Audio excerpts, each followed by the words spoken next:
That's important. So sometimes we don't know all of this. Sometimes God intentionally pushes us in the path of our calling by crisis. Because sometimes when crisis comes, it's just to shape us, wake us up from our sleep. You know, Bible says that if your strength fails in a day of adversity, then it's because your strength is small. Another way we talk about your strength being small is that maybe you're on the wrong road. Maybe you're not focused. Maybe your attention is not where it should be. Sometimes that's crisis gives us an awakening. Crisis reminds us that we are mortal beings, that we're not going to live here forever. Whatever it is that we're called to do, wake up and do it because you don't have forever to do it. Sometimes that's a cry of crisis. It aligns us. It wakes us up to life, right? That sometimes that's what crisis does for us. So don't ask yourself what the world needs. Ask what makes you come alive, and then go and do that. Because what the world needs is people who come alive. The world needs people that come alive. You know, and the scriptures will put it this way. It says that the whole earth is waiting for the manifestation, the coming alive of the sons of God, of the daughters of God, right?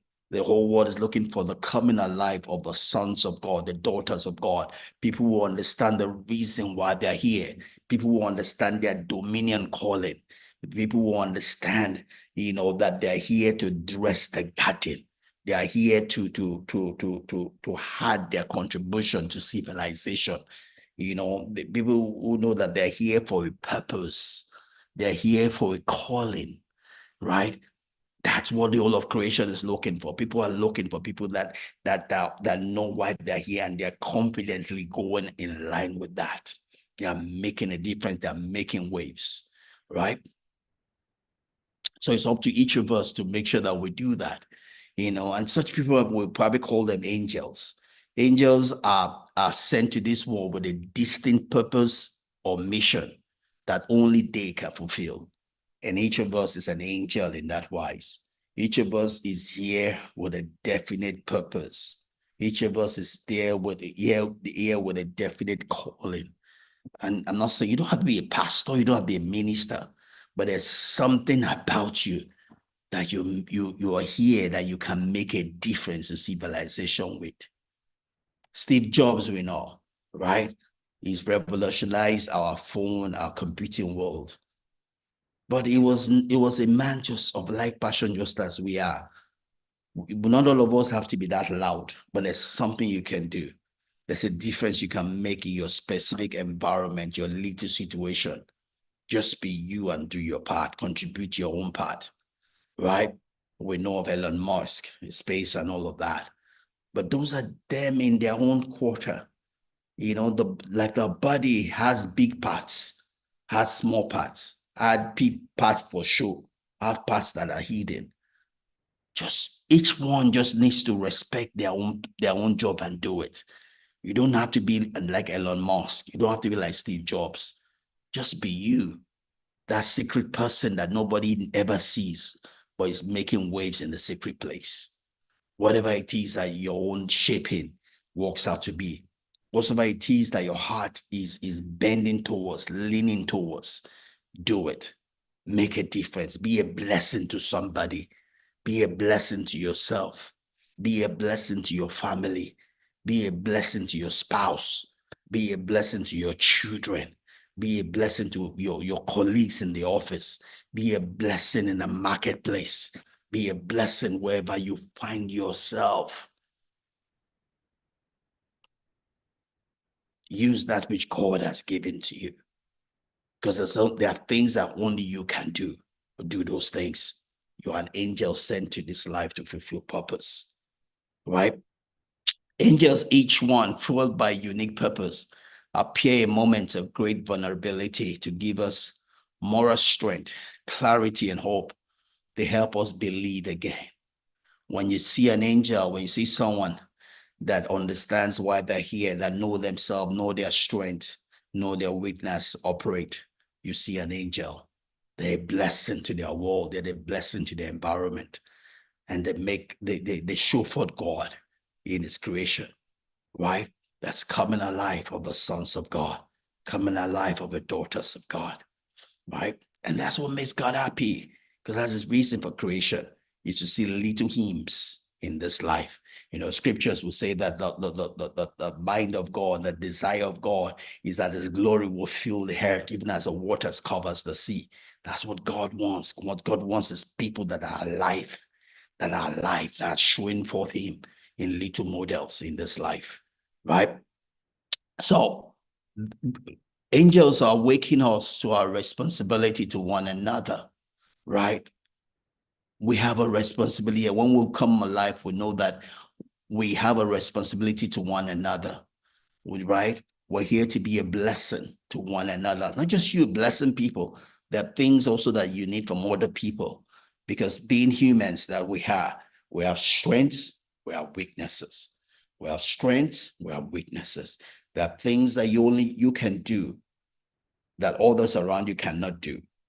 Be a blessing with that to other people. There are things that you cannot do that other people can do better than you. Receive them. Let them be a blessing to you with those things that they can be a blessing to you on, right? So to be complete, you have to be able to give and receive, give and receive. If all you do is give, you're going to die before your time, right? Because you're not God. Only God can give and receive himself. You're not. You're here to be able to give and receive. Give and receive. Let other people be a blessing to you in where areas in which they can be that you're weak in. Be a blessing to others in areas where you are strong in, right? That's important, right? So angels challenge us to think creatively about what might be possible. They let us know that we're not alone. They offer protection, connection, and inspiration, right? That's what we do to one another. Every person has a special mission specific to their time and place in which he or she lives. We all have mission, not just me talking to you. I have my mission. Part of my mission is spending this time with you, but you have your own mission also. You have your own crowd that I can never reach, that only you can reach. You can be a blessing to. Be a blessing wherever that is, right? Don't not, it's not only just some specific people are angels, not pastors, whatever, bishop, whatever. Every single one of us. In humanity, we're all the same. Before God, we're all God's creation. And He wants every one of us to reflect Him. Whether you have a prefix, a suffix, or whatever, you are just as important as that bishop before God. You are the same. The bishop is not bigger than you. You are the same. And the expectation of God from every one of us is the same. Because we all have a spirit of God. We are created in His image and His likeness. And He wants us to reflect Him wherever we find ourselves. Right? Rabbi Shalom puts it this way. He says, though we do not fully understand, we intuit that we live in a very great time of history. We need to recognize the importance of our mission, our obligation, our task to this generation. We need to utilize what has been given to us so that we do not squander the divine gifts we've received.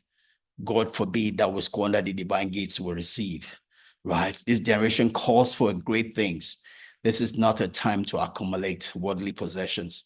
It's for us to use whatever it is we've been endowed with and be a blessing to ourselves. If you are not a blessing to yourself, you can be a blessing to other people, right? Jesus says, love others as you love yourself. Be a blessing to yourself. Fall in love with yourself. Take care of yourself. Be a blessing to others, right? It's not others without you. You cannot bless others if you can't bless yourself. You cannot give what you don't have. If you can't find peace in yourself, you can't give peace to other people, right? That's important. So, what is keeping us from connecting with our own purpose? Because not all of us are working in our purpose. What is keeping you from not working your purpose, if there is? One of it is just too much quiet, too much noise. You're being a martyr in a matter world. Be a Mary. Be a Mary. In quietness and confidence will be your strength. Get to be a friend to yourself. Get to know yourself. Get to be happy with yourself. get to enjoy solitude with yourself. Because if you don't love yourself, if you don't enjoy your own company, you can't enjoy the company of other people. Yes, to different degrees, depending on whether you are an introvert or an extrovert. Yes, extroverts love company so much. That's where they get their strength. But extroverts also need solitude, right? Introverts love time alone, right? But introverts also need time with other people. Well, to your own self, be true, but love yourself, because you cannot win with others if you cannot win with yourself, right? That's important, right?